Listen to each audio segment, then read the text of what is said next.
Karuvannur model തട്ടിപ്പിൽ വിശദീകരണവുമായി Mala service സഹകരണ ബാങ്കിനെതിരായി വന്ന ജോയിന്റ് രജിസ്ട്രാർ റിപ്പോർട്ട് നിരുത്തരവാദിത്തപരമാണ്. മുൻ ഭരണസമിതിയുടെ കാലത്താണ് നഷ്ടമുണ്ടായത്. റിപ്പോർട്ടിനെതിരെ ഹൈക്കോടതിയെ സമീപിച്ചതായി ബാങ്ക് പ്രസിഡന്റ് ജോഷി പെരേപ്പാടൻ.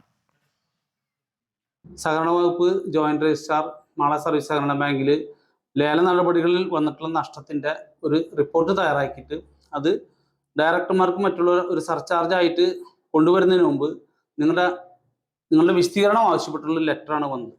ആ ലെറ്റർ വന്നു കഴിഞ്ഞപ്പോൾ അതിനകത്തുള്ള കാര്യങ്ങളെ കുറിച്ച് ഞങ്ങൾക്കത് തികച്ചും നിരുത്തരവാദപരമായിട്ടുള്ള ഒരു റിപ്പോർട്ടാണുള്ളത്. അത് ഞങ്ങൾ ഹൈക്കോടതിയിൽ പോയിട്ട് അവിടുന്ന് സ്റ്റേ മേടിച്ച് കാര്യം ചെയ്തിട്ടുണ്ട്.